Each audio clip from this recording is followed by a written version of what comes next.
Hello dear students, अभी हम कर रहे हैं 9th क्लास आर.एस. अग्रवाल जी की बुक है। ये चैप्टर नंबर है 3।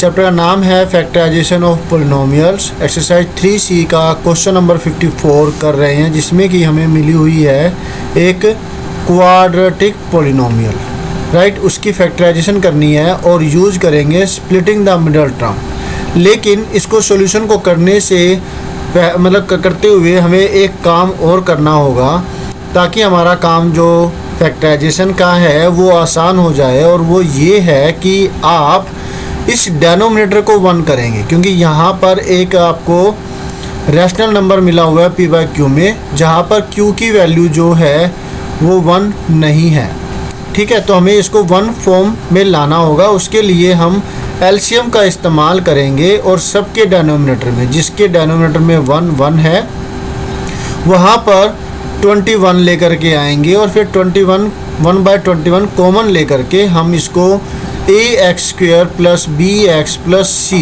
इस फॉर्म में लेकर के आएंगे। और फिर जैसे अब तक करते आए हैं splitting the middle term method से सॉल्यूशन फैक्टराइजेशन करना, वैसे ही इसके फिर फैक्टराइजेशन करेंगे। तो चलिए फिर अब इसके सॉल्यूशन को करते हैं। Let us do.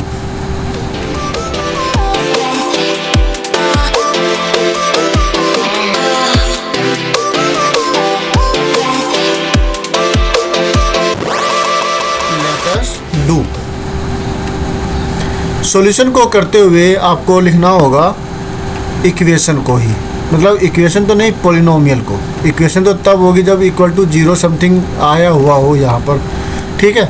तो सॉल्यूशन में आपको मिला हुआ है तो 21x² माइनस का 2x प्लस का 1/21। ये तो रहा आपका जो पोलिनोमियल आपको दे रखे वो।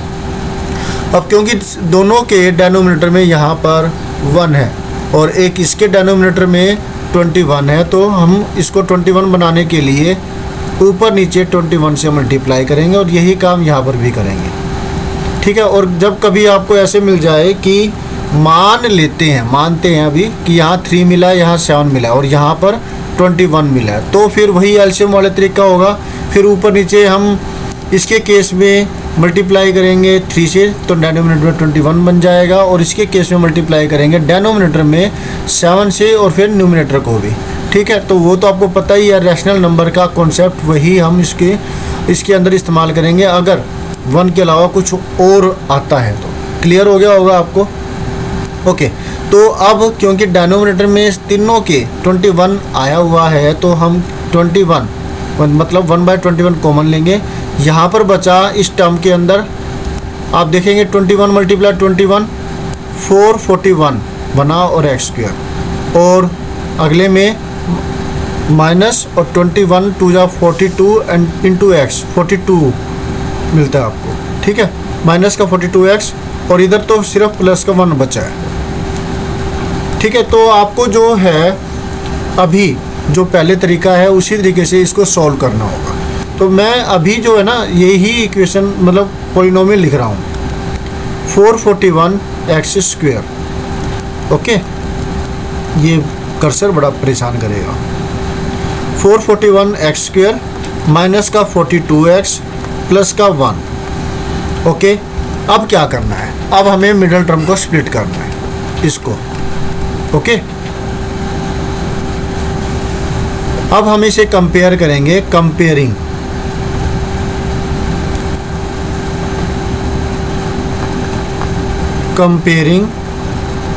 अबव पोलिनोमियल, क्योंकि पोलिनोमियल एक तो ये भी है और एक ये है, तो अबव का मतलब ये हुआ कि ये वाला, okay. Above polynomial with ax² + bx + c।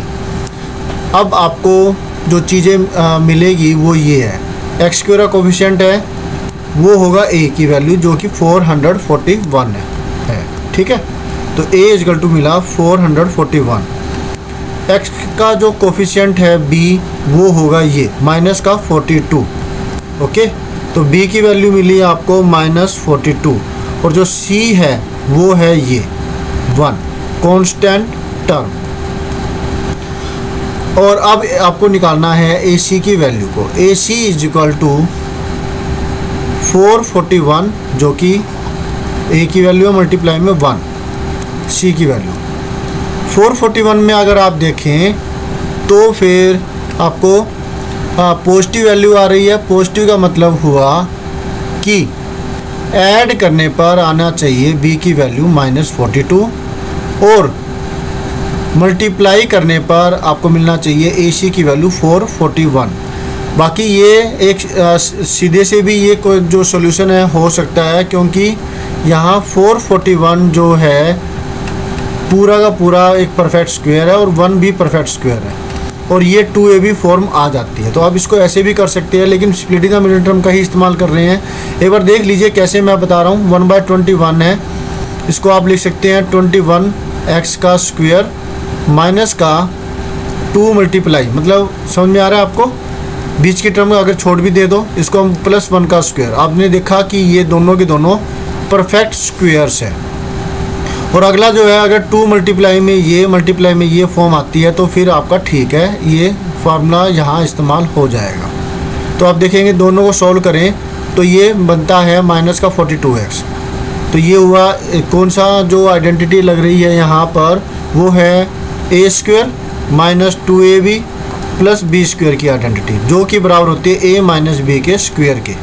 तो इसके केस में तो 1/21 और आपको मिलता है 21x माइनस का 1 एंड दूसरे में भी 21x माइनस का 1 ये मिल जाता है। अगर इसको भी लिखें तो 3 × 7 के रूप में लिख सकते हैं। तो ये आपका आंसर हो जाएगा। ठीक है, एक तो ये मेथड है। अगर इस फॉर्म में आपको मिल जाता है तो आप इसको इस प्रकार से कर सकते हैं। नहीं तो हम इसको अपने जो तरीके अब तक करते आए हैं splitting the middle term method, तो उसी से आप इसको कर सकते हो। Is that clear? तो ए सी की वैल्यू 441 हमें मिलनी चाहिए। अब देखिए वो सीधे से है कि 21 × 21 ये ही दो है, जिनको ऐड करें तो आपको मिलता है 42।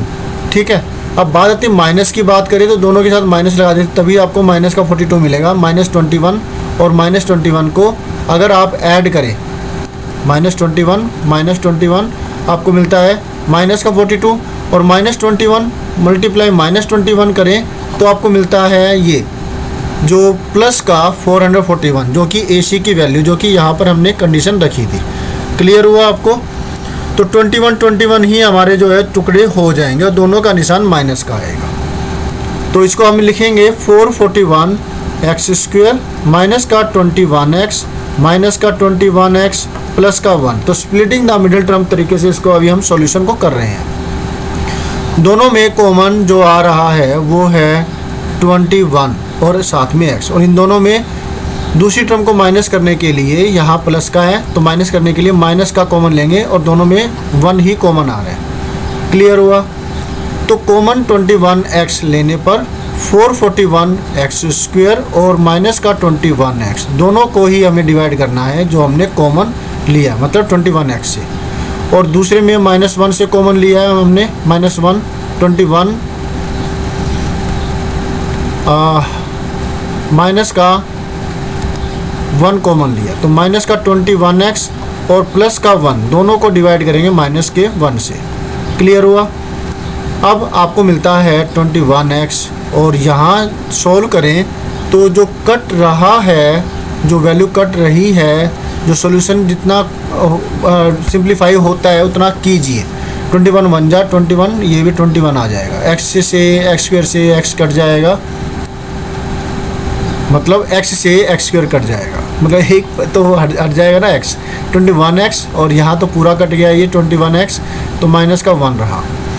इधर -1 कॉमन लेने पर ये माइनस माइनस प्लस हो गया तो 21x हो गया और ये माइनस प्लस माइनस हो जाएगा, माइनस का 1। देखिए पहली वाली जो ब्रैकेट में जो आया वही दूसरी वाली ब्रैकेट में भी आया, इसका मतलब आपका सोल्यूशन बिल्कुल ठीक है। अब 21x -1 कॉमन लेंगे दोनों के अंदर से, इसके अंदर से भी और इसके अंदर से भी, तो आपको इसके अंदर बचता है 21x और इसके अंदर जो ये पूरे में बचता है माइनस का 1। तो आपको वही फिर से मिल रही है चीज़, नहीं 21x - 1 जो हमने एक आइडेंटिटी पहले x स्क्वायर नहीं a square minus 2ab plus b square. X square वाली आइडेंटिटी भी है, अगर ए और बी की जगह एक्स और वाई ले लो तो x square minus 2xy plus y square, तो वो बराबर होता है एक्स माइनस वाई के। और पहले वाले केस में ए माइनस बी। क्लियर हुआ? तो जो आप बैक जा करके देख सकते हो मैंने किस प्रकार से आपको समझाया था। तो ये तो जो वैल्यू आई है, ये वैल्यू सिर्फ इसकी आई है। अभी तो ये माइनस जो 1/21 भी तो बचा है ना। आपको क्या करना है ज़रा ध्यान से देखिएगा, इसको दोबारा से लिखना है, और इसको दोबारा से लिखने के बाद इसको आप क्या करेंगे, इसको लिखने के बाद याद रहे, इसको लिखने के बाद आपको करना है 1/21 को लिख सकते हैं 1/3 मल्टीप्लाई 7 और 21x माइनस का 1, 21x माइनस का 1, और जो पीछे आंसर दे रखा है तो किसी एक को डिवाइड कर देते हैं, मतलब 21 से हम इसको डिवाइड कर दें दोनों को, तब भी हमारा जो आंसर आ जाएगा। बाकी इतना कर देंगे तो भी कोई गलत नहीं है, ये आंसर ठीक है। तो हमने बाहर निकाल दिया। फैक्टराइजेशन तो ये भी हुई ना, ये भी फैक्टर ही तो निकले, हमने एक तरीके जो फैक्टराइजेशन की है। Is that clear? तो होप सो आपको अच्छे से समझ में आ गया होगा। अब फटाफट से आप कर दीजिए वीडियो को लाइक, आपको समझ में आ गया है अच्छे से, और कर दीजिए चैनल को सब्सक्राइब अगर अब तक नहीं किया तो कर दीजिए, और अब बेल आइकन के बटन को दबा दीजिए और ऑल पे क्लिक कर दीजिए अगर अब तक नहीं किया है, ताकि आपको लेटेस्ट अपडेट मिलती रहे। कमेंट कीजिए अगर आप कुछ पूछना है, कुछ कहना चाहते हैं तो, और अपने दोस्तों को शेयर कीजिए, इससे उनको फ़ायदा होगा तो आपकी दोस्ती भी पक्की होगी, क्योंकि आपने उनका अच्छा ही किया है। ठीक है, तो मिलते हैं नेक्स्ट वीडियो में जिसमें हम करेंगे नेक्स्ट कोई solution. Always have a great time, bye.